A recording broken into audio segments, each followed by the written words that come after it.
안녕하세요. 한국항공대학교에서 세계사 탐구를 가르치고 있는 조정현입니다. 오늘 강의는 프랑스 혁명에 대해서 살펴보려고 하는데요. 표지 사진은 이성 존재교 축제 모임이에요. 종교 행사라고 볼 수가 있겠죠. 이성을 믿는 종교라고 볼 수가 있는데요. 이제 가톨릭, 반가톨릭 그 운동이 벌어지면서 사실상 이성을 숭배하는 이성 숭배교가 나타나게 됩니다. 좀 새 창살이 보이는데요. 제가 여기에 갇혀 있다고 생각을 하고 한번 외부를 보는 그런 거를 한번 생각해 봤어요. 여기 이성교의 상징이 이성나무가 보이죠. 이 프랑스 혁명 기간 동안에는 이 식목일 행사가 있었어요. 이 자유의 나무를 전국 방방곡곡에 심는 행사를 말하는 것이죠. 네, 저희가 이 쇠창살을 사이에 두고 저 모습을 보면서 전 그런 생각이 들더라고요. 이제 곧 혁명 재판을 받아야지 되는데 단신제죠.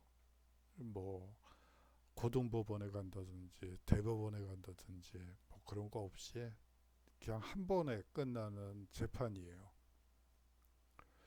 그 재판에서 살아남기 위해선 어떻게 말을 해야 될지 저 자신을 한번 되돌아보는 또 계기가 되기도 하네요. 그런데 여하튼 무섭기도 하고 제가 혁명의 적으로 몰리게 된 뭐 그런 상황 속에서 어떻게 빠져나가야 될지 고민도 되고 뭐 그런 이런저런 생각이 많이 들게 되더라고요. 그래요. 프랑스 혁명은 빛도 있고 또 그림자도 있는 것 같습니다. 자, 오늘의 강의를 한번 보도록 하죠. 프랑스 혁명의 전체적인 과정을 살펴보도록 하겠습니다. 국민의회, 입법의회, 그리고 공안위원회. 이 공안위원회는 우리식으로 얘기를 하면 국회의 하나의 상임위원회라고 생각하시면 됩니다. 한 상임위원회가 프랑스 전체의 국정을 좌지우지하게 되는 것이죠. 그 결과 공포정치가 나타나고요. 사람들이 이제 단두대에서 너무 많은 사람들이 죽고 저도 그리고 이 혁명을 주도했던 사람들도 언제 반혁명 문제로 물리게 될지 모르는 상황에서 극도의 긴장감이 흐르는 상황이었죠. 그런 상황에서 테르미도르의 반동이 있게 됩니다.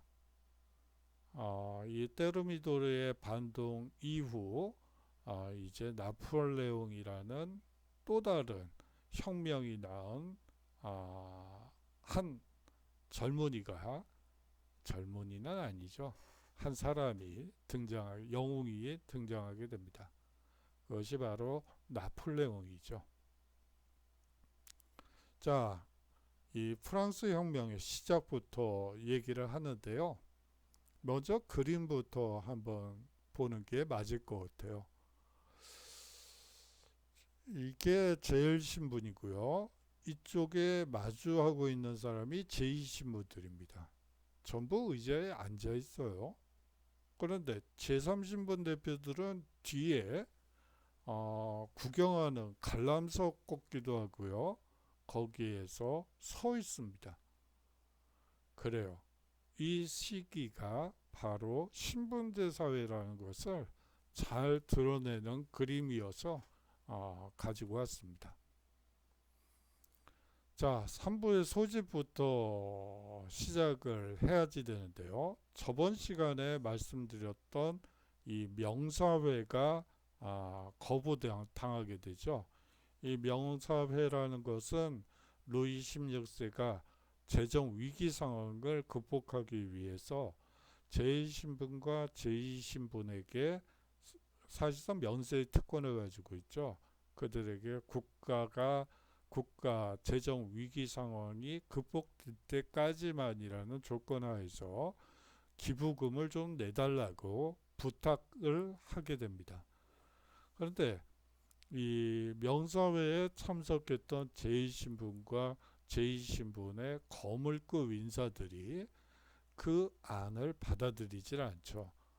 3부회를 소집해서 그 결정에 따르겠다라고 얘기를 합니다. 이렇게 되면서 루이 16세는 이 3부회를 소집하게 되죠. 재정 위기가 너무 심했기 때문에 거의 국가 재정 파탄 상황이었기 때문에 자그마치 175년 만에 소집한 3부회였습니다. 그런데 3부회가 소집되자마자 의결 방법을 놓고 제2신분과 제3신분 사이에 사실상 큰 정치 거의 파국에 다다르는 논쟁이 벌어지게 됩니다. 제1신분과 제2신분은 전통적인 신분별 투표를 주장하고 있었고요. 제3신분은 머릿수 표결을 주장하고 있었습니다.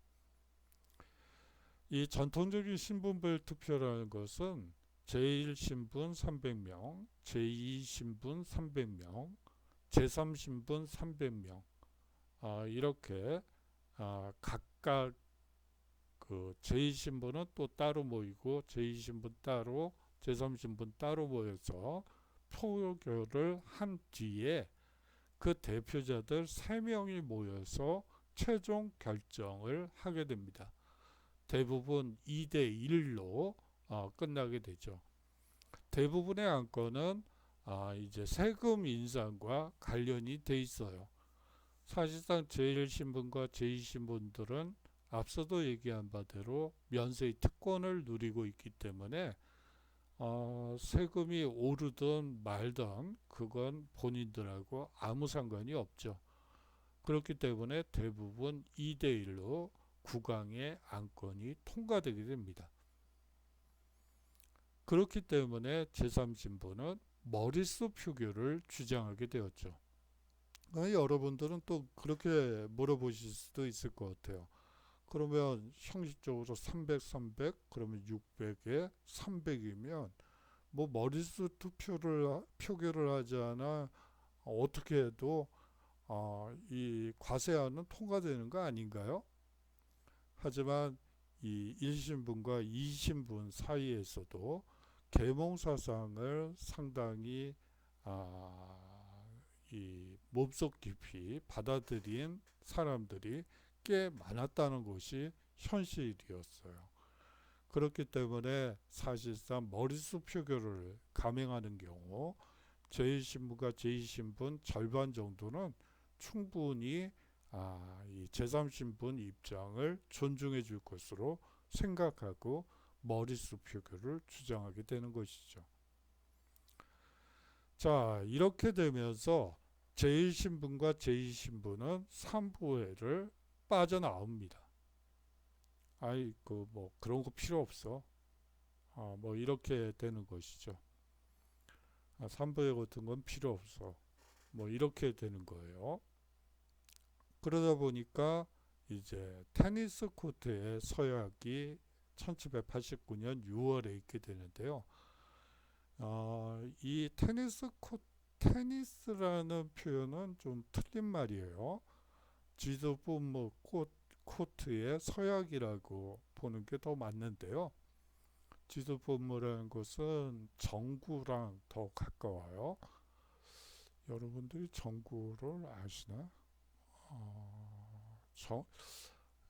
정구랑 한번 검색을 해보시면 제가 정구를 쳐본 적이 없어서 이 거의 테니스랑 비슷한 규칙이라고 들었던 것 같습니다. 여하튼 이 테니스 코트의 서약에서 그걸 통해서 제3신분 대표들이 국민의회를 구성하게 되고요. 이 헌법 제정이 관철될 때까지 이 제3신분 대표들이 모인 국민의회를 해산하지 않는다.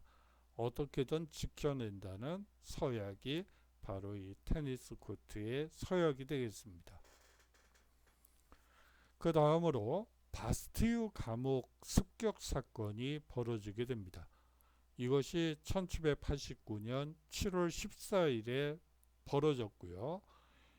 이 날이 사실상 프랑스 혁명 기념일이라고 볼 수가 있습니다. 파리 시민들의 봉기가 있었고요.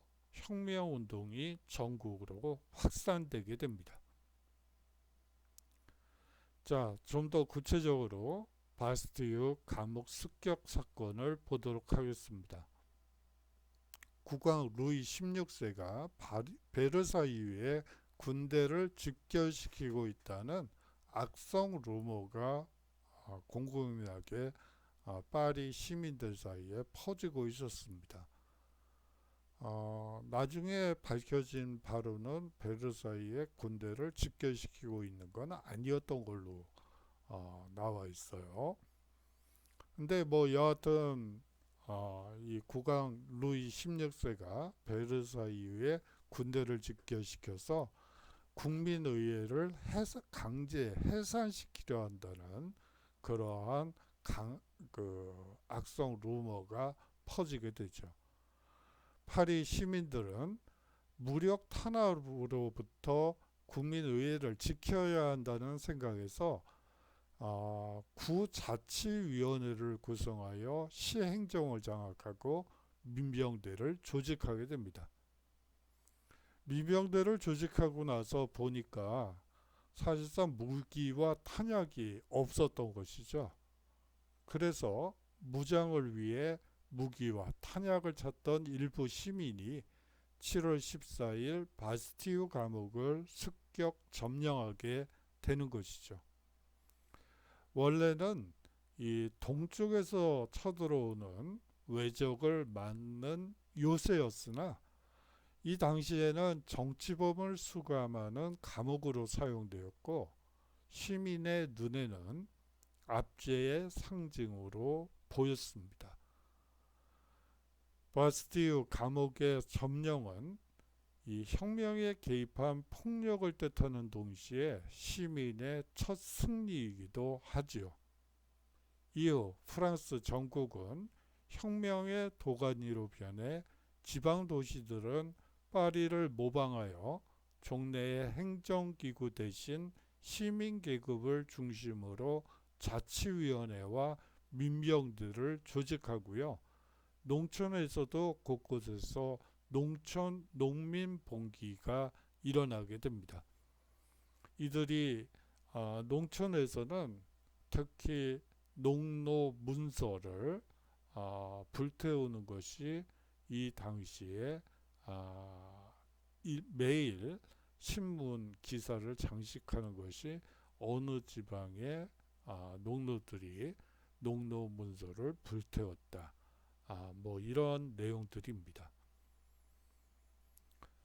자, 국민의회가 1789년 6월부터 1791년 10월까지 열리게 됩니다. 이 그림은 이 바렌느 사건, 즉 루이 16세가 국외 탈출, 오스트리아로 탈출하려던 이 바렌느 사건이 에서 이제 시민군에게 이제 루이 16세가 잡히게 되면서 파리로 돌아가는 그러한 모습을 담은 사진입니다. 그림입니다. 자, 국민의회는요, 봉건제를 봉건제 폐지 선언을 하게 됩니다. 1789년 8월 4일의 일이고요.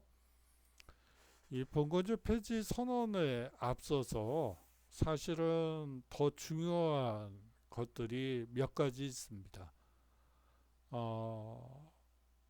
지방관세 폐지가 있었고요.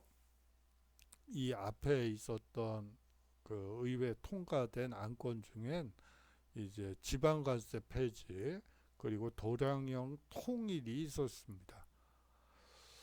여러분들이 이제 그 도량형의 통일이란 말 그리고 무관세 프랑스 전국을 무관세로 한다 이 말을 들었을 때 상당히 생경하게 느끼실 걸로 보입니다. 자, 이전에는 각 영주들이 화폐 도량형을 제각각 만들어서 사용을 했고요.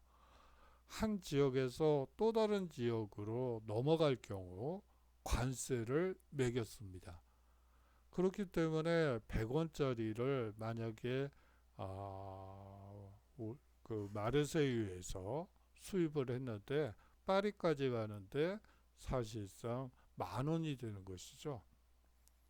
왜냐하면 계속해서 관세를 매기다 보니까 가격이 아주 엄청나게 증가하게 됩니다. 자, 다시 말하면 이제 단일 시장이 되었다는 것을 의미하고요. 사실상 중앙집권적인 국가 체계, 단일 주권이라는 국가 주권이라는 개념이 이 시기, 즉 무관세 그리고 이 화폐와 도량형의 통일을 통해서 이루었다고 보시면 될 것 같습니다. 1789년 8월 26일에 인권선언이 발표되게 됩니다. 이것도 참 말이 많고 탈이 많았던 선언이에요. 원래는 인권법을 만들까 아니면 그냥 선언으로 만들까 이것을 두고 선언으로 할 것이냐를 두고 이 갑론을박을 하게 되죠. 이 최종적으로는 법률안보다는 그냥 선언에 그치는 것으로 얘기를 하게 됩니다. 자, 인권선언의 이 선언의 핵심은 혁명의 기본 원칙을 대내외에 천명하는 것이죠. 자유, 평등, 우애, 국민주권, 재정권 보장 등이 대표적으로 인권선언에 들어가게 됩니다. 자유와 평등이라는 말은 여러분들이 쉽게 이해가 가실 텐데요. 이 우애라는 말이 있습니다. 이거는 불어로 프라테르니테라는 말인데 사실은 형제예요. 형제라는 말에서 느껴지시는 바와 마찬가지로 사실상 죄송합니다. 사실상 이 투표권을 갖는 것은 남성들만 투표권을 갖게 되는 것이죠. 그렇기 때문에 동포애다 뭐 그런 표현보다는 사실은 형제라고 얘기하는 게 훨씬 더 맞는 말이에요. 그런데 이것이 나중에 이제 우애라는 요새는 뭐 솔리다리테 뭐 그런 표현으로 쓰고 있긴 하지만 여하튼 이 남성들만의 이 국민 주권이 나타나게 됐다. 그렇게 여러분들이 이해하시면 됩니다. 그리고 이 프랑스 혁명에서 무엇보다 강조된 것이 재산권 보장이었다는 점도 여러분들이 잘 기억하셔야 되는 부분이에요. 국민의회는 그렇다는 거죠. 자, 이렇게 되면서 새로운 헌법이 제정되게 됩니다. 그것이 1791년 헌법이죠. 입헌군주제와 재산에 따른 제한선거제가 채택되게 됩니다. 자, 입헌군주제는 루이 16세를 국민의 왕, 국가의 왕이 아니고 국민의 왕으로 만들고 사실상 입헌군주제를 시행하게 되는 것이죠. 아울러서 남성이라고, 남성만의 민주주의였는데 남성이라고 죄다 다 선거에 참여할 수 있는 것이 아니라 재산에 따라서 그 소득세를 얼마나 냈느냐를 기준으로 해서 제한 선거제를 채택하게 됩니다. 그러다가 루이 16세의 국외 탈출 사건이 벌어지게 되는데요. 그거를 바렌느 사건이라고 얘기를 하는데요. 이것이 실패를 하게 됩니다. 의회 내에 사실상 공화파가 우세해지는 계기가 바로 이 바렌느 사건이라고 볼 수가 있습니다.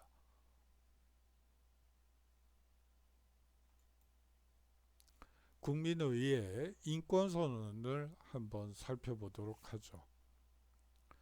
이 국민의회를 구성하고 있는 프랑스 인민의 대표자들은 인권에 대한 무지, 망각 또는 경시가 공공의 불행과 정부 부패의 유일한 원인이라고 생각하고 하나의 엄숙한 선언을 통해 하늘이 부여한 양도할 수 없는 신성한 인권을 분명하게 밝히기로 결정하였다. 1조 인간은 자유롭게 그리고 평등한 권리를 가지고 태어났다. 2조 모든 정치적 결사의 목적은 그 무엇도 침해할 수 없는 인간의 자연권을 보존하는 데 있다. 그 권리는 자유, 재산, 안전 및 압제에 대한 저항이다. 자, 자유가 제일 위에 있고요. 그 다음이 재산이에요. 이 안전이나 압제보다도 재산이 더 중요한 자연권임을 천명한 것이라고 볼 수가 있습니다. 물론 재산보다는 자유가 더 중요한 가치라고 볼 수 있겠죠. 이 순서대로라고 생각하시면 됩니다. 모든 주권의 원천은 본래 국민에게 있다. 어떤 개인이나 단체라 하더라도 국민에게서 나오지 않은 권위를 행사할 수 없다.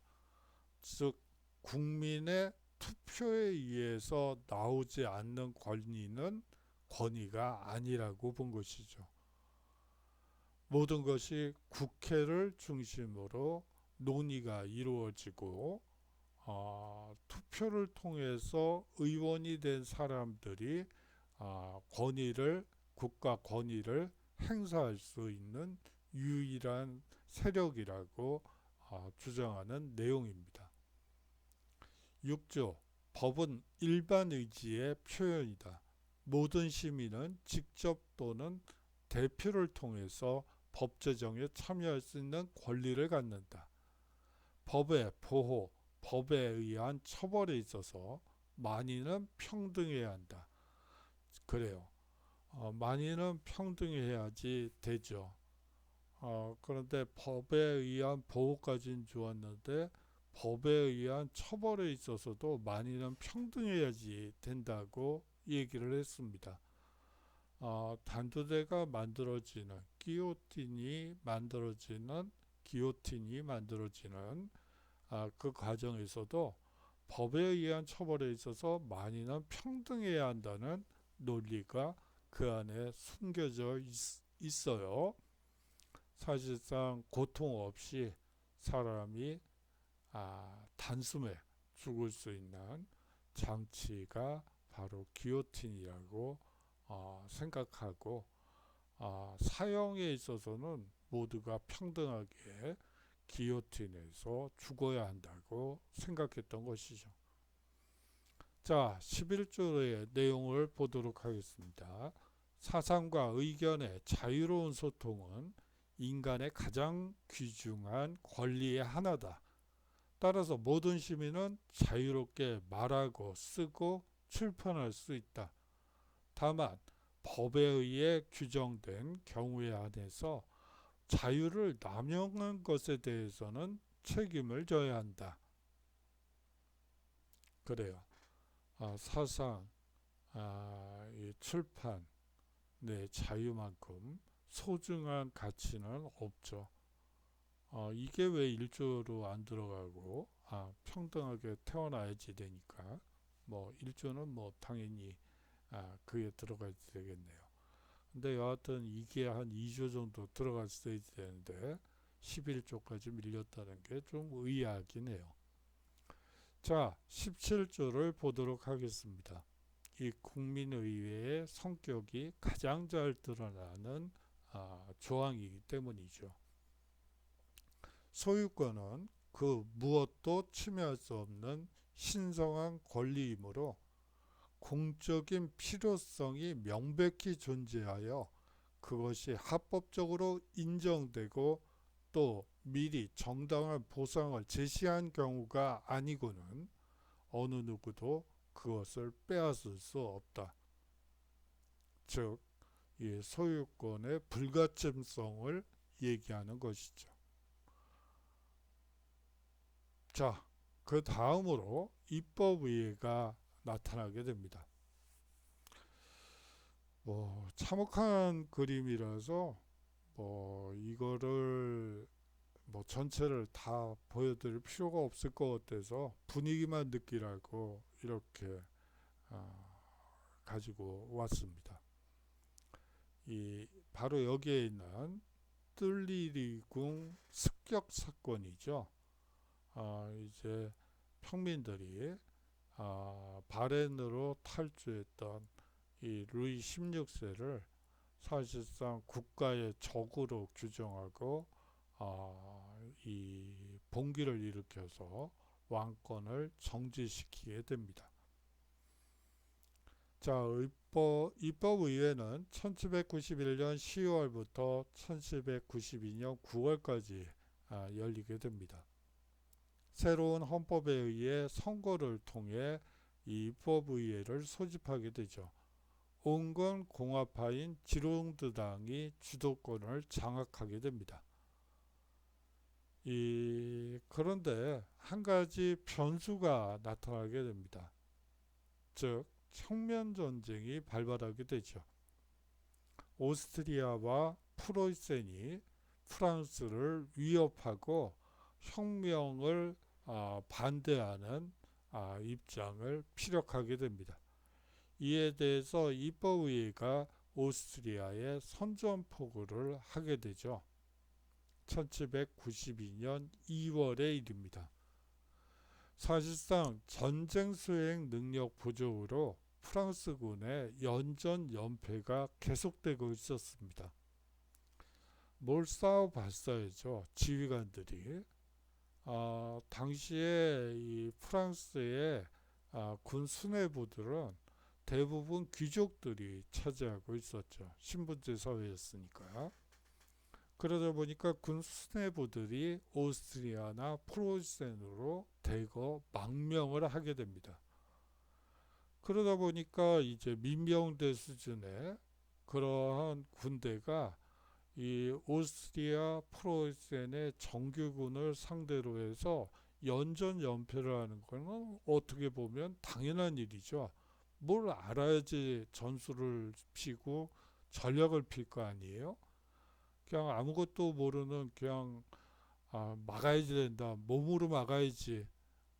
이것만 가지고는 승리할 수가 없죠. 많은 젊은이들이 의용군으로 참전하기 위해 파리로 집결하게 됩니다. 그러면서 사실상 외부의 간섭이 있게 되면서 혁명의 과격화가 이루어지게 되고 상킬로드의 봉기가 1792년 8월에 있게 되고 이 와중에서 왕궁 뜰리리 궁을 습격하고요. 왕권을 정지하게 됩니다. 입법의회가 해산되고 국민공회를 소집하게 되죠. 이 와중에 많은 일들이 있었어요.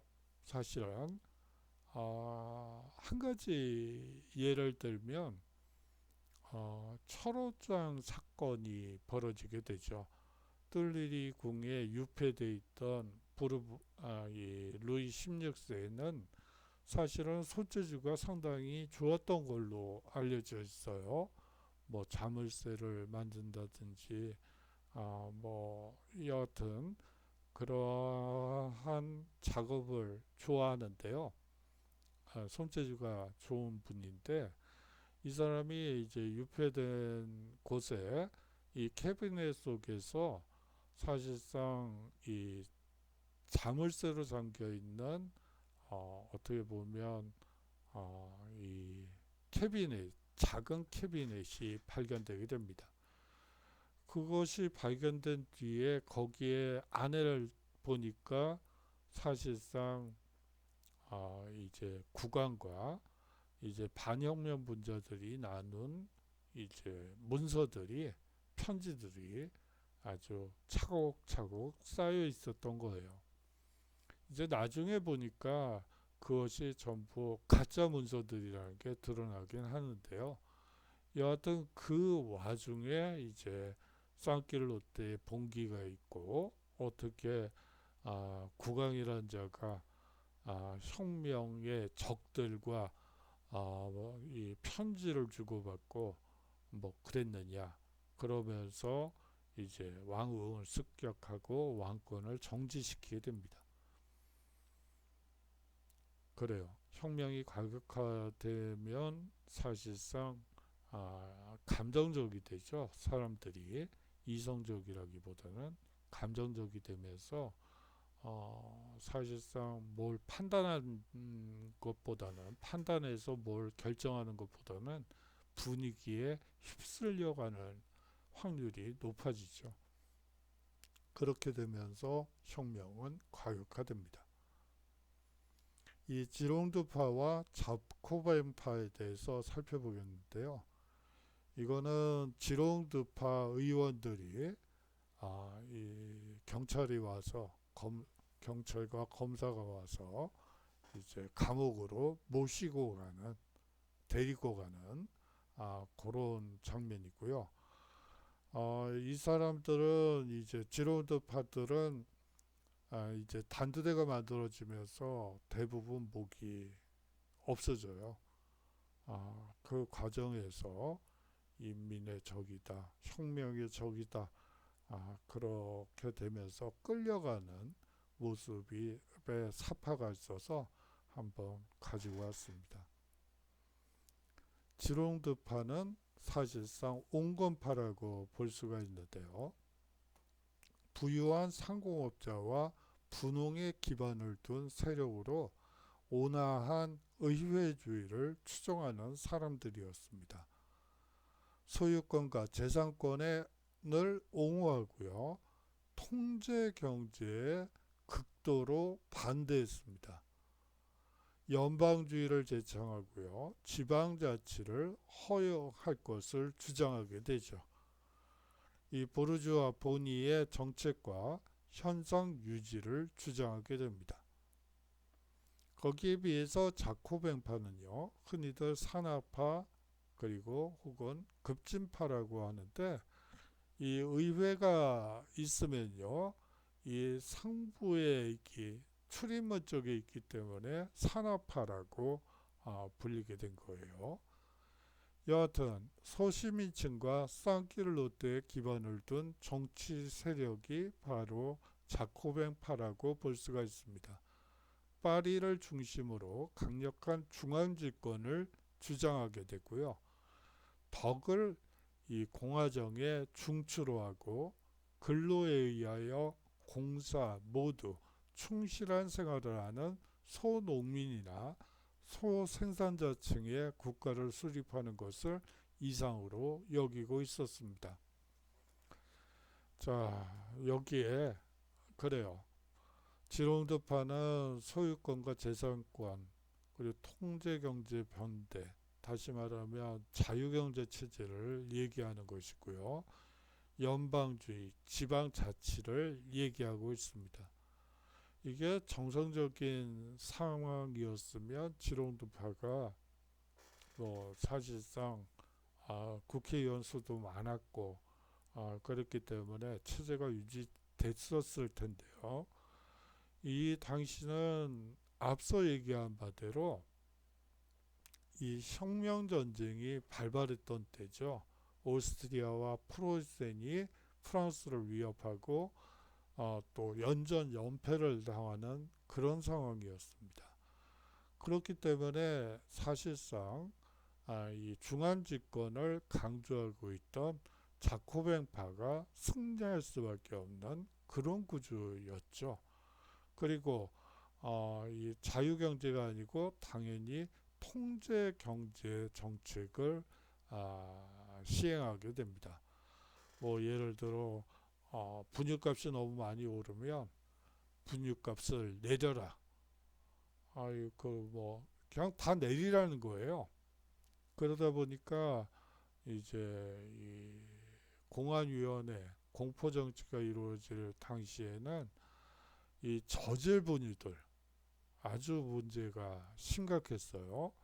그러니까 애기들이 분유 먹다가 그냥 죽는 거예요. 우유값이 너무 높다. 그러면 우유 값을 갑자기 내리죠. 국가에서. 그러다 보니까 저질 우유들이 또 납품이 되는 거예요. 여러 가지 문제들이 이 시기에 발생하게 되죠.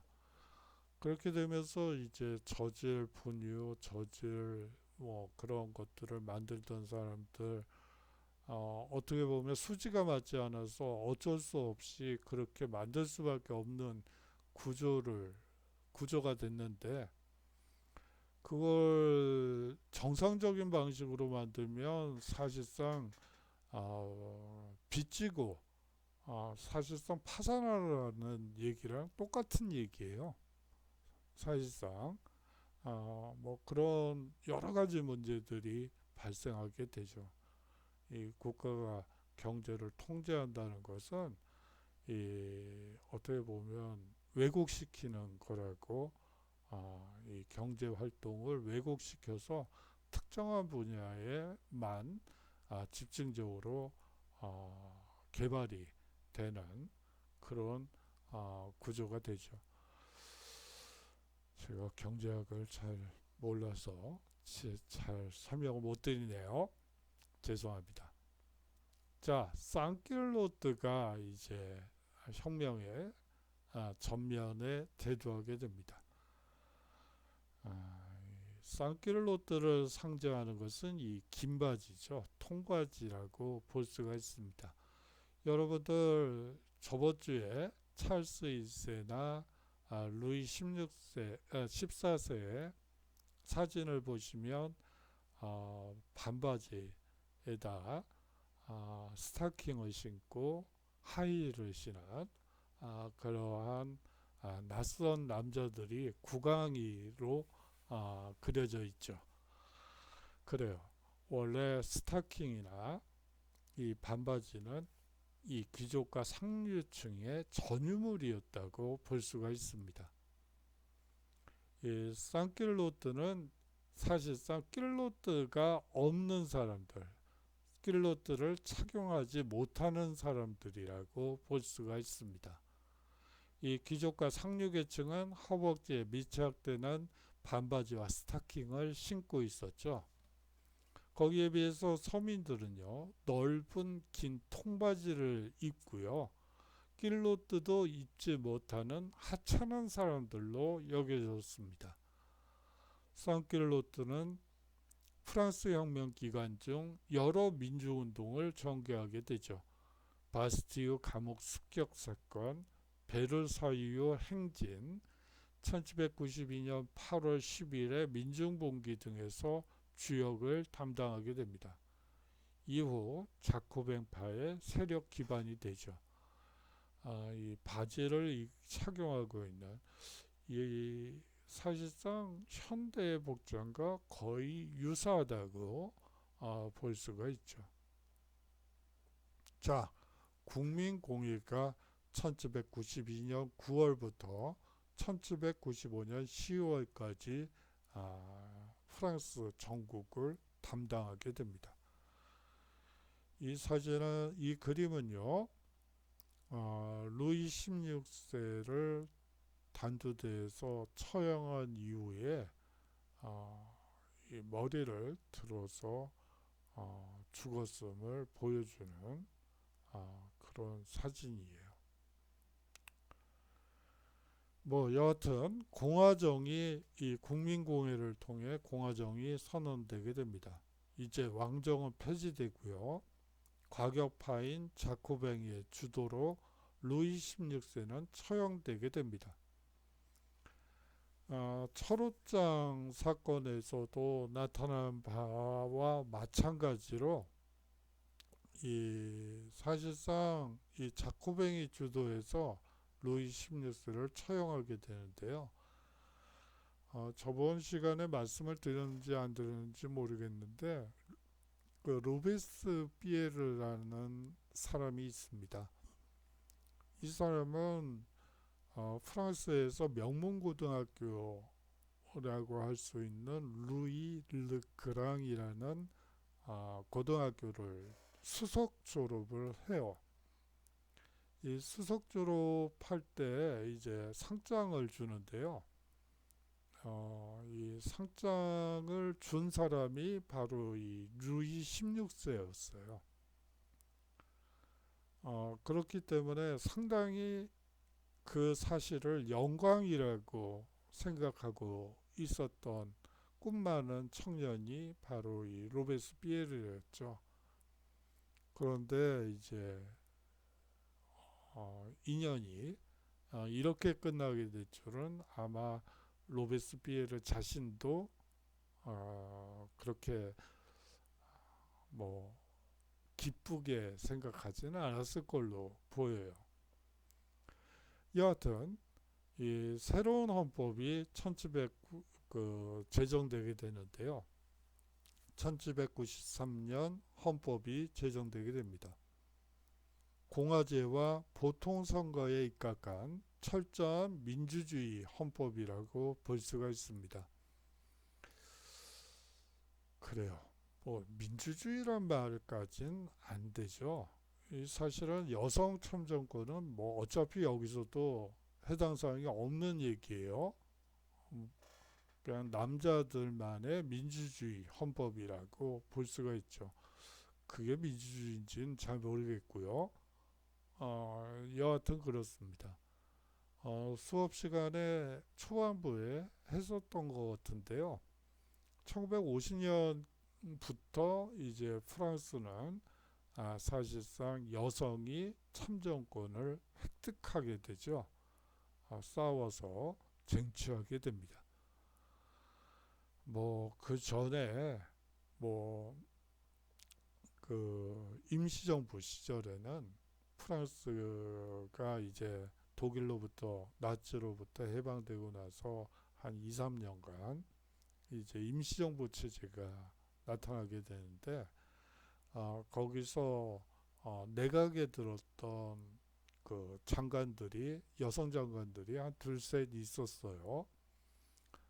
이제 레지스탕스 운동에 적극적으로 참여했던 여성 장관들이죠. 이제 그 사람들을 비아냥거리는 신문 기사들이 종종 있었어요. 뭐 예를 들어서 투표권도 없는 장관들이다. 그래요. 여성은 투표권이 없으니까 그럼에도 불구하고 장관이다. 아주 이상한 그런 우스갯소리들이 많이 떠돌았죠. 여하튼 철저한 민주주의 헌법이냐에 대해서는 교계가 갸우뚱해지는 대목이긴 하지만 그냥 일반적으로 그 당시를 기준으로 한다면 뭐 민주주의 헌법이라고 볼 수는 있을 것 같아요. 자, 사회의 목적은 공공의 행복이라고 선언하고 있습니다. 공공의 행복을 위해서 사실상 국가가 기능한다고 얘기하는 것이다. 다름없는 것이죠. 하지만 이 헌법은 국내외의 비상사태로 실시가 보류되었습니다. 한 번도 선거가 이루어진 적이 없고요. 또 헌법에 규정되었던 여러 권리들도 국내외의 비상사태로 실시가 보류되게 되죠. 그러면서 공포정치 시대가 열리게 됩니다. 1793년 9월부터 1794년 7월까지 공포정치 시기라고 볼 수가 있는데 거의 10개월여의 극도의 긴장 상태였다고 볼 수 있습니다. 이 자코뱅파의 지도자 로베스피에르가 주도했습니다. 그래요. 뭐 아까 루이 르그랑 고등학교에서 수석으로 졸업할 정도로 아주 이 머리가 좋았던 분으로 알려져 있어요. 그 옆에 사진은 그 마리 앙뚜아네트의 혁명 재판 모습이에요. 허리를 꼿꼿하게 세우고 얘기를 하고 있는데 자신을 변호하고 있는데 변론하고 있는데 뭐 이 사람은 별로 관심이 없어 보이고요. 그러네요. 그래요. 자, 한번 이 공포정치의 배경을 살펴보도록 하겠습니다. 대외적으로는요, 제1차 대프랑스 동맹이 결성되게 되는데요.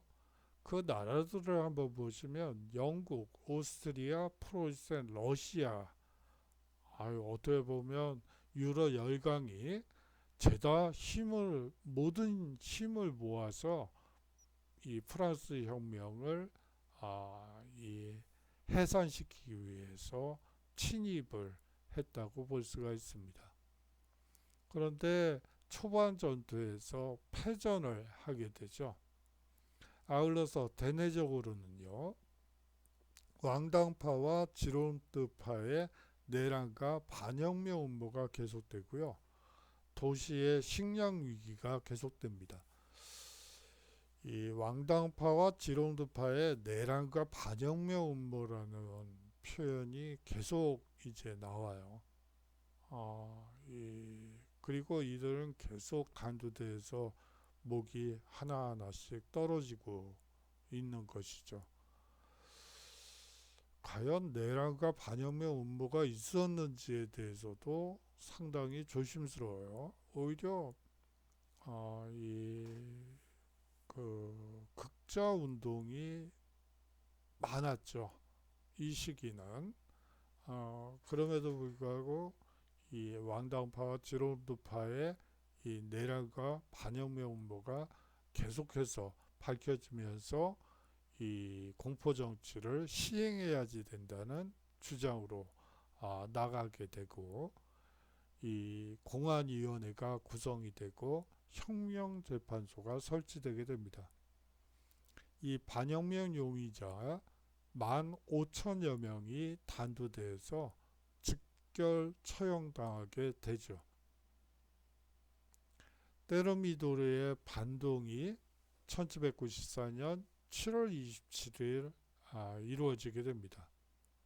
온건파가 주도해서 로베스피에르를 사실상 혁명재판에 기소를 해서 단두대에서 하루 만에 구속된 지 이틀이죠. 이틀 만에 단두대로 보내고, 그러니까 혁명재판이라는 게 뭐 있으나 마나한 거니까요. 그냥 뭐 인민의 적이고 혁명의 적이면 그냥 목을 썰면 되는, 표현이 좀 가격했네요.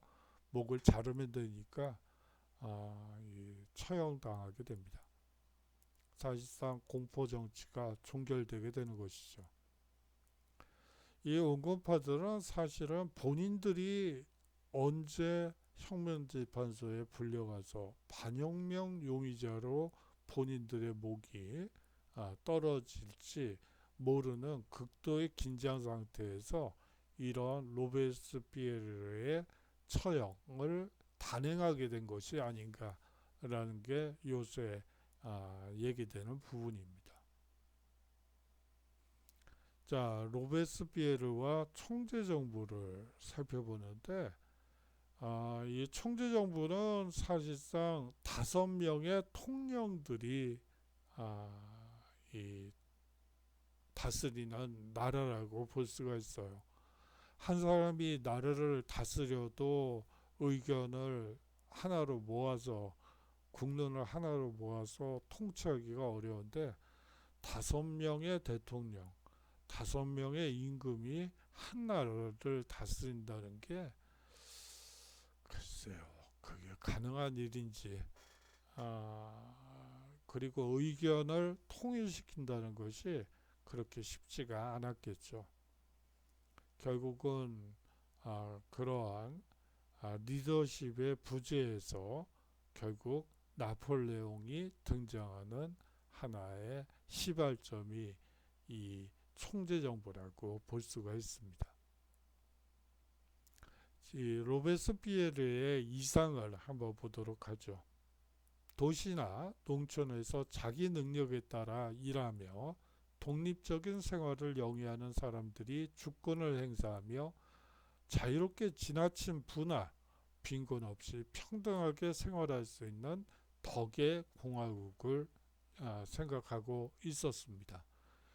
이러한 혁명과업의 달성을 위해 국민공회를 헌정적 기반으로 삼고 자코벤과 파리 시민의 제휴로서 내외의 혁명의 적을 타도해야 한다고 생각하고 결국 공포정치를 실시하게 되죠. 앞서 얘기한 바대로 이 로베스피에르의 극도의 누구든지 혁명의 적이 될 수도 있는 그런 긴장 상태가 10개월 이상 계속되면서 지롱두파를 중심으로 목이 달려있던 이 지롱두파 그리고 자코뱅파 중에 보수파 일부가 이 로베스피에르를 똑같이 단두대 혁명재판 이틀 만에 끝내고 곧바로 이제 단두대로 보내게 됩니다. 그렇게 한 뒤에 수립된 것이 바로 이 총재정부죠. 그리고 1795년 헌법을 제정하게 됩니다. 이 1795년 헌법은요, 제한선거고 양원제 의회를 구성하고 5인의 총재로 총재정부를 구성하게 됩니다. 앞서 말씀드린 바와 마찬가지로 이 5명의 총재들이 의견을 하나로 모으기도 힘들 것 같아요. 각각 다 다른 생각을 하고 있을 텐데 어떻게 이런 헌법을 물론 로베스피에르의 극단적인 국가지상주의에 반발해서 채택한 헌법이라고는 하지만 양원제 의회의 5인의 총재로 총재정부를 구성했다. 이거는 사실 말이 안 되는 헌법인 것 같아요. 이게 그렇기 때문에 이제 무능과 부패가 만연하게 되는 것이죠. 자, 뭐 부패한 것 같지는 않고요. 이 무능했던 건 어쩔 수가 없죠. 5명이 뭐 의견 합의도 안 되는데 뭐 논의만 하다가 끝나는 경우가 많고요. 그러다 보니까 무능이 원인이 돼서 나폴레옹의 쿠데타로 이제 붕괴되게 됩니다. 사실상 프랑스 혁명의 막이 내린 셈이라고 볼 수가 있습니다. 프랑스 혁명의 역사적 의의를 살펴보도록 하죠. 전형적인 부르주아 혁명이라고 볼 수가 있습니다.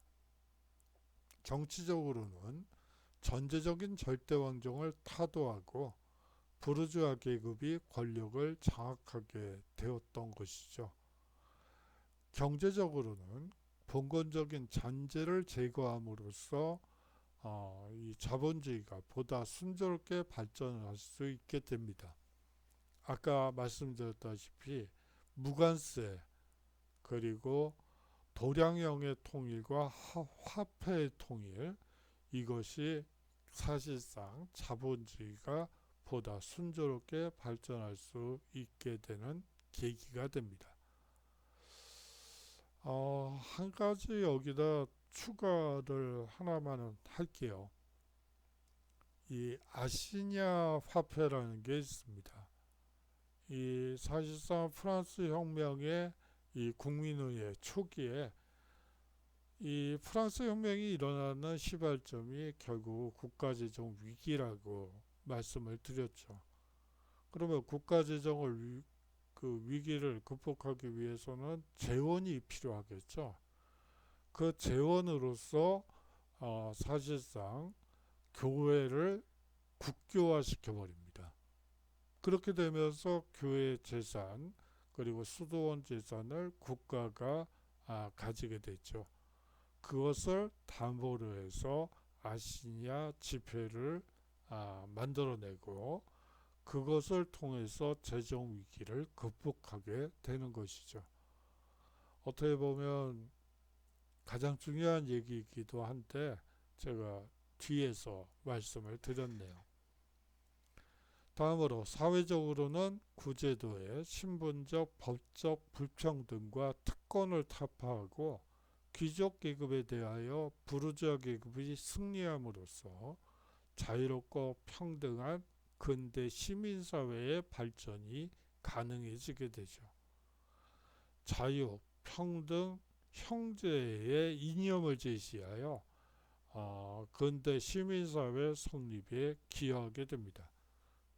거듭 말씀드리지만 우애라는 모호한 표현보다는 형제라는 말이 이 프랑스 혁명을 더 잘 이해할 수 있을 것 같아서 굳이 형제라고 얘기했습니다. 자, 3세기와 이 프랑스 국가인 라 마르세유즈를 한번 보도록 하죠. 이 3세기는요, 청백홍의 3색으로 이루어진 이 프랑스 국기는 자유평등, 형제를 상징한다고 흔히들 얘기를 하는데요. 사실은 이 흰색은 부르봉 왕가를 상징하는 색깔이고요. 이것은 자유, 이것은 평등을 상징하는 거예요. 이거는 혁명 초기에 1789년에 만들어진 국기이기 때문에 입헌군주제죠. 그렇기 때문에 부르봉 왕조, 자유, 평등이죠. 그리고 루이 16세는 국민의 왕, 뭐 이렇게 되는 것입니다. 이 3세기는 이 1789년 프랑스 혁명 당시 국민군 총사령관으로 임명된 라파이에트가 시민에게 나눠준 모자의 표지 빛깔에서 유래했다고 합니다. 이 라파이에트는 나중에 혁명의 적으로 몰려서 이 사람도 죽게 되죠. 그래요. 혁명 초기에 활동했던 제1신분과 제2신분의 여러 지도자들이, 혁명 지도자들이 있었어요. 근데 신분이 이유가 돼서 이제 이 사람들은 사실상 단두대의 이슬로 사라지게 되고, 앞서 얘기했던 그 철호장 사건에서 이 사람과 국왕이 주고받은 비밀 문서가 공개되면서 이제 문제가 되죠. 그런데 그 문서들은 대부분 가짜였다는 것이 나중에 밝혀지게 되는데, 여하튼 혁명이 과격화되면 사람들이 이성보다는 감정적인 측면이 더 강해지기 때문에 그런 현상이 나타나는 것으로 보입니다. 자, 절대 왕정에 대항하여 일어난 시민혁명을 표상한 이 삼색기는요, 국민 주권의 상징으로 세계 여러 나라, 특히 유럽에서 국기 제작에 많이 응용이 되죠. 뭐 대부분 삼색기가 주변 국가들에 많이 나타나게 됩니다. 이 국가인 라 마르세유즈는 1792년 오스트리아가 프랑스 혁명을 제압하기 위해 침략해 왔을 때 만들어진 라인군 행진가입니다. 혁명 정부를 지키기 위해 자발적으로 모인 마르세유 지방 의용군들이 이 노래를 부르며 파리까지 입성하게 되고, 이것이 계기가 돼서 1795년 국민공회에서 국가로 선포되고요. 1879년에 공식 국가로 인정되게 됩니다. 이게 군가이기 때문에 상당히 행진곡이기 때문에 좀 가사를 보면 과격해요. 뭐 여하튼 그렇고요. 이 나폴레옹의 개혁과 전쟁을 살펴보도록 하겠습니다. 자, 말을 타고 알프스 산을 넘고 있는 이 나폴레옹의 그림인데요. 이 양반도 이 반바지 차림이네요. 그렇죠. 황제니까요. 뭐 거기다가 부츠까지 신은 것 같은데요. 그렇죠. 추울 테니까요. 추운데 웬 반바지죠? 여하튼 그렇습니다. 이 과거 사진들을 보면 좀 찬찬히 보면 지금과 많이 다르다는 것을 여러분들이 느끼실 수 있으시면 좋겠네요. 자, 넘어가도록 하고요. 총재정부에서 이제 통령정부가 수립되게 됩니다. 1799년에서 1804년까지 유지됐는데요. 이 쿠데타로 총재정부를 무너뜨리고 제1통령이 되어 독재정치를 바로 나폴레옹이 실시하게 됩니다. 오스트리아를 격파하고요.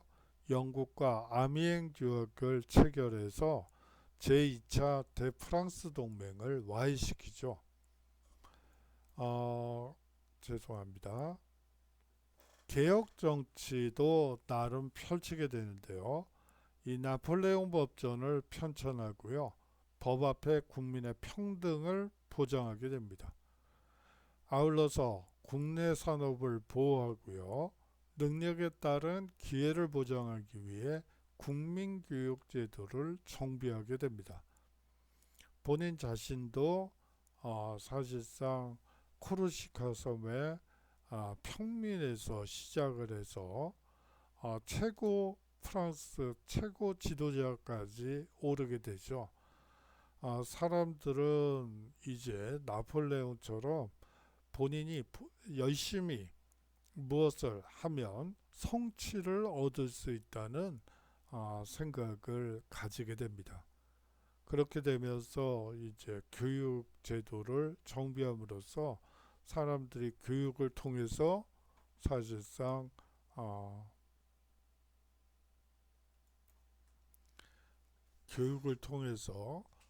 신분을 상승하려는 경향이 이 시기부터 나타나게 돼요.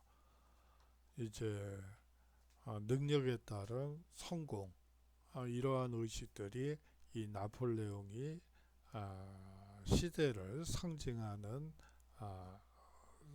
그 용어가 됩니다. 그 뒤에 제1제정이 선포되게 됩니다. 이 제1제정은 1804년부터 1815년까지 유지되게 되는데요. 이 개혁 정치로 국민의 지지를 얻은 나폴레옹이 국민 투표를 통해 황제에 즉위하게 됩니다. 이 국민 투표를 해서 하면 대부분 그 집권 세력이 승리하게 돼 있더라고요. 한 번도 거기에 예외가 있은 적이 없어요. 여하튼 이 국민 투표를 통해서 이 황제의 자리에 오르게 됩니다. 아울러서 유럽 대륙을 제패하게 되죠. 오스트리아, 프로이센, 러시아를 격파하고요. 라인 동맹을 결성한 뒤 신성 로마 제국을 해체한 뒤에 라인 동맹을 결성하게 됩니다. 자, 아미행 조약과 나폴레옹 법전에 대해서 한번 좀 살펴보도록 하죠. 이 아미행 조약은요, 프랑스 혁명 중 결성된 대프랑스 동맹의 구성원이었던 영국이 프랑스와 맺은 일종의 휴전 조약이라고 볼 수가 있습니다. 평화는 1년밖에 지속되지 못했지만 이 아미행 조약을 기반으로 해서 대프랑스 동맹을 와해시키고요. 결국 러시아까지 쳐들어가게 되는 그러한 계기를 열게 되는 것이죠. 이 나폴레옹 법전은요, 고대 로마법과 프랑스 혁명의 기본 원리를 바탕으로 편찬한 법전으로 근대 법전의 기초가 되고요. 법적 평등, 직업 선택의 자유, 신앙의 자유, 사유재산의 존중, 계약의 자유 등 프랑스 혁명의 정신을 계승하고 있습니다. 한계는 고문을 부분적으로 인정하고요.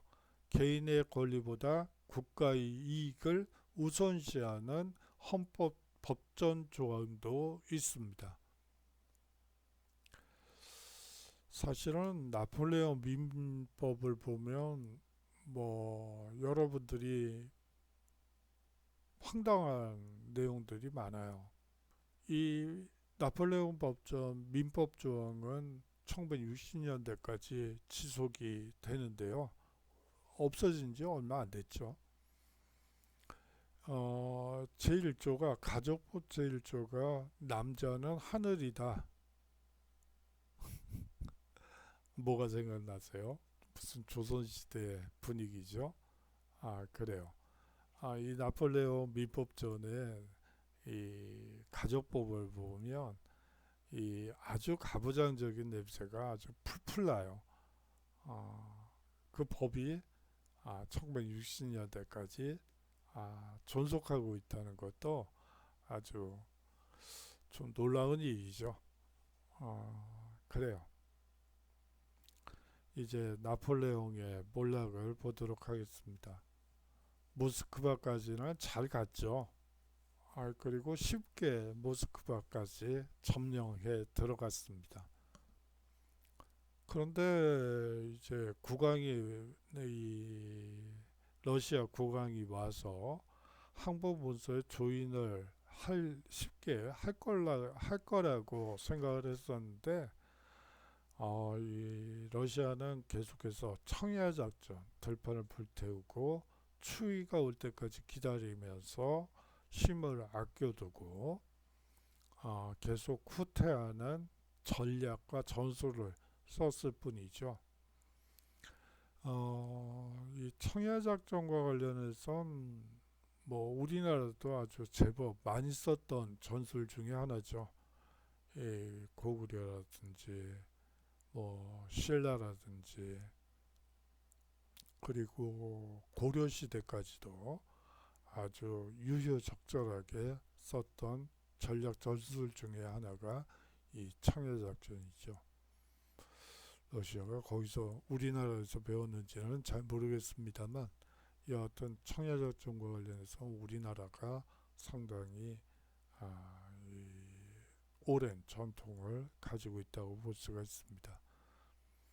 이제 모스크바에서 후퇴를 하는데 얼어서 죽은 사람들의 시체가 널브러져 있고요. 그래요. 저희 아버지가 6.25 때 중학생이셨어요. 중학생이었는데 중학교 1학년이었나? 뭐 그랬다고 들었어요. 그러면 이 길거리에도 이렇게 그냥 뭐 죽은 시체들이 널브러져 있고 뭐 그런 얘기들을 어렸을 때 많이 해 주셨죠. 뭐 그런데 여하튼 이 전쟁이라는 게 이런 건가 보죠. 참 여러 목숨들이 뭐 누구의 아들이고 또 누구의 아버지 뭐 그런 사람들이 그냥 이렇게 그냥 허무하게 죽어 나가는 것이 전쟁인가 봅니다. 그래요. 뭐 나폴레옹도 이 말도 표정이 있네요. 지쳐가지고 그래요. 뭐 나폴레옹도 뭐 그냥 거의 허리를 숙이고 머리도 숙이고 이 앞서 봤던 알프스 산맥을 넘던 그 나폴레옹 기백은 어디로 갔는지 모를 정도로 그런 모습이네요. 자, 나폴레옹의 몰락을 보도록 하겠습니다. 이 대륙 봉쇄령을 1806년에 내리게 되죠. 영국을 굴복시키기 위해 유럽 대륙과 영국 사이에 통상을 금지시키는 명령이라고 볼 수 있습니다. 대륙 봉쇄령을 어긴 러시아를 응징하기 위해 대규모 원정을 1812년 단행하게 되지만 이 러시아 원정은 실패로 돌아가고요. 이 대프랑스 동맹군에게 라이프치 전투에서 패배하면서 엘바 섬의 유배 후 탈출에 성공해서 재기했지만 워터루 전투에서 패배하여 세인트 헬레나 섬에 유배되고 그곳에서 숨을 거두게 됩니다. 그것이 1815년의 일이었죠. 나폴레옹 전쟁의 의의를 한번 살펴보도록 하죠. 전쟁 과정에서 전 유럽의 프랑스 혁명의 자유주의 이념을 확산시켰습니다. 하지만 또 하나 프랑스의 침략에 대한 저항 의식을 키워 유럽 각국의 민족주의를 일깨웠죠. 즉 자유주의 정신을 일깨웠고요. 이념을 확산시키고 이 피압박 민족이었던 유럽 각국은 이제 민족주의, 국가주의를 천명하게 됩니다. 자, 대륙 봉쇄령을 이제 살펴보도록 하겠습니다. 이 대륙 봉쇄령은 트라팔가 해전의 패배로 영국 정복을 단념하지 않을 수 없었던 나폴레옹은 이 영국을 경제적으로 봉쇄하고 굴복시키고자 대륙 봉쇄령을 발표하게 되죠. 주요 내용을 보면 영국에 대한 전면적 봉쇄. 이 봉쇄하니까 왜 코로나가 생각이 나죠? 그냥 거의 이제 너무 많이 늘어나서 뭐 이제 뭐 400명, 500명 뭐 이러니까 참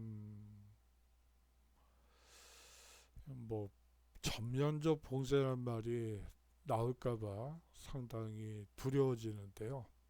뭐 여하튼 잘 슬기롭게 극복을 해내야지 될 텐데 참 걱정이에요. 뭐 제가 걱정한다고 문제가 해결되면 얼마나 좋겠습니까마는 뭐 그것도 아니고요. 제가 무슨 기술이 있는 것도 아니고 참 죄송하네요. 이 영국과의 통상 및 통신을 금지시킵니다. 대륙 내 항구에 영국 선선 입항을 금지시키죠. 하지만 결과는 흡족하지가 않았습니다. 기대한 성과가 나타나지 않았고요. 대륙 내 반프랑스 감정만 고조시키는 결과를 가져오죠. 이 파란색으로 나온 부분이 제1제국입니다. 나폴레옹 제1제국이라고 보시면 되고요. 이 약간 더 옅은 색이 위성 국가들이라고 보시면 됩니다.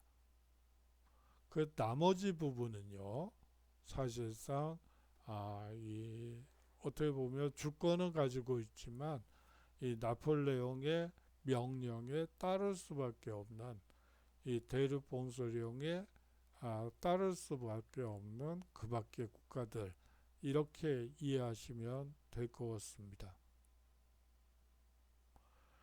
이 나폴레옹 전쟁의 역사적 의의를 살펴보도록 하겠습니다. 나폴레옹은요, 쿠데타로 총재정부를 무너뜨리고 새로운 통령정부를 수립함으로써 프랑스 영병의 종지부를 찍게 됩니다. 이 나폴레옹이 사실 유명해진 계기가 된 사건이 있어요. 이 나폴레옹은 사실상 포병 출신이죠. 이 포를 잘 활용을 했는데 뭐 거기까지는 좋아요. 그런데 시위대에게 그 생존권을 요구하는 시위대에게 파리 시민들에게 이제 포를 날리죠.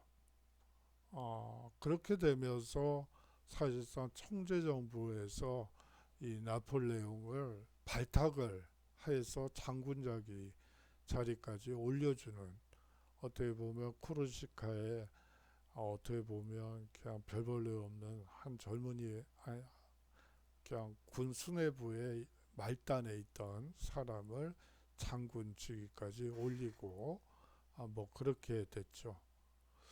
어떻게 시대에게 포를 쏘죠? 그러고도 괜찮나? 뭐 여하튼 그래요. 뭐 나폴레옹과 관련해서는 사실은 이 보급이 불충분했어요. 이 나폴레옹은 이 혁명 와중에서 이제 전쟁을 수행하다 보니까 사실상 보급이 형편없죠. 그러다 보니까 방법은 빨리 가서 빨리 점령해서 노력질하는 것밖에 이 군인들을 먹여 살릴 방법이 없어요. 그렇게 돼서 나중엔 이 민족주의가 강화되게 되는 계기도 이 나폴레옹의 노략질과 관련이 있습니다. 이 당시에는 또 특이한 것이 통조림이 이제 이 시기부터, 물론 이제 유리병의 진공포장인 통조림이지만 나오기 시작했다는 것도 중요한 발전 중의 하나입니다. 제가 약간 좀 옆으로 샜네요. 프랑스 혁명의 전통적 계승자나 결선자가 아니라 오히려 야망에 불타는 군국주의자, 전체주의자라고 평가되기도 합니다. 여러분도 어떤 생각이 드세요?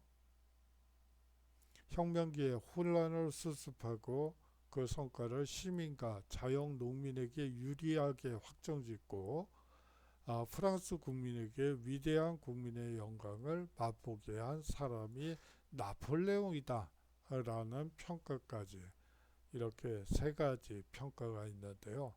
여러분들은 어떻게 생각하는지 좀 궁금하네요.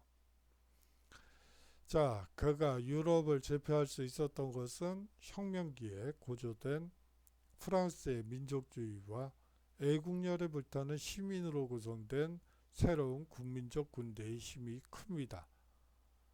그의 정복과 군사적 승리는 결과적으로 프랑스 혁명의 이념을 전 유럽에 전파시켜 19세기를 자유주의와 민족주의 시대로 만들었으며 전제정치와 구제도를 동요시키고 그것을 무너뜨리는 계기를 마련했죠. 자, 이 나폴레옹에 대한 해겔과 피이테의 평가를 한번 살펴보도록 하죠. 해겔은요, 나는 얼마 전 프로이센의 부패한 관료제도를 파괴하고 있는 나폴레옹을 보고 살아있는 세계정신이라며 감격한 바가 있다. 보편적인 프랑스 혁명을 전파하는 그의 앞길에 영광이 있으라. 해겔의 주장이고요. 그에 비해서 피이테는 이렇게 얘기합니다. 지금 독일은 나폴레옹군의 침략을 받아 나락에 빠져 있다. 나폴레옹은 그가 가진 이상이 아무리 좋다고 해도 다른 나라의 주권과 자유를 짓밟는 침략자에 불과하다 라고 평가하고 있습니다. 여러분들의 생각은 또 어떤지 궁금해지는 대목이기도 합니다. 자, 오늘 13강이니까 한번 여러분들께 이 세 가지 과제 중에 하나를 제출해 주십사 부탁드리고 싶네요. 첫 번째는 프랑스 혁명의 전개 과정과 의의를 여러분들이 간략하게 설명할 수 있었으면 좋겠습니다. 두 번째로 프랑스 혁명이 인류에게 준 빛과 그림자를 설명할 수 있었으면 좋겠습니다. 자, 모든 것에는 빛과 그림자가 있죠. 장점과 단점이 있게 마련입니다. 어디 장점만 있다든지 단점만 있다는 그러한 주장을 하는 사람들은 한번 좀 의심의 눈으로 봐야지 돼요. 뭔가 사기를 이런 표현은 좀 그렇구나. 약간 좀 사실을 은폐하기 위한 방식으로 그렇게 얘기를 하죠.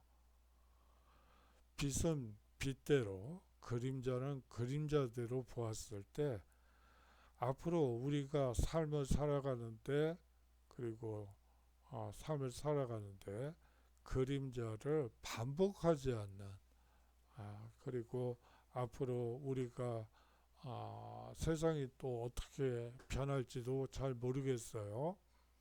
그럴 때 보다 더 객관적인 입장에서 현실을 볼 때 바로 빛과 그림자를 명확히 개념 구분을 하고, 그림자는 최대한 이 배제를 시키는 것이 아니고 반성을 하는 그러한 것 작업이 항상 필요한 것 같아요.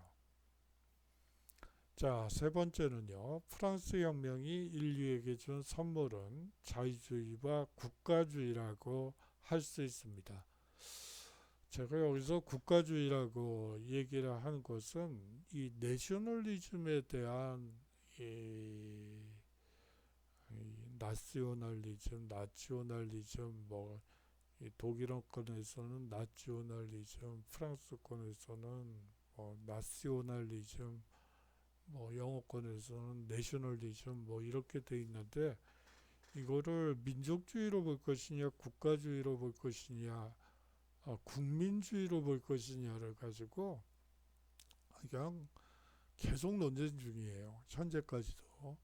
그런데 보면 국가주의는 보통 이 전제주의나 혹은 독재 정부가 있을 때 국가주의를 주장하게 되고요. 민족주의는 대체로 이 어떤 식민지 경험, 식민지 상태에 놓였거나 식민지 경험이 스스로 있는 국가에서 민족주의를 얘기를 하고요. 국민주의는 대부분 이제 일찍 민주주의를 경험하게 된 국가에서 사용하는 용어예요. 근데 똑같이 그냥 내셔널리즘이죠. 그렇기 때문에 이거를 자유주의와 민족주의, 혹은 자유주의와 국가주의, 자유주의와 국민주의, 이렇게 볼 수 있는데, 제가 봤을 때는 그냥 자유주의와 국가주의라고 지금은 보는 게 맞을 것 같아요. 이 대목에서는요. 그래서 자유주의와 국가주의 혹은 민족주의에 대해 설명할 수 있었으면 좋겠습니다. 자, 이제 13강이 끝났고요. 이제 시험에 대해서 여러분들이 궁금해 하실 것 같은데, 뭐 저번 학기랑 똑같이 학교에서 아마 시험을 보게 될 것 같아요. 그때 작년보다, 저번 학기, 작년이래. 저번 학기보다 상황은 나쁘지만,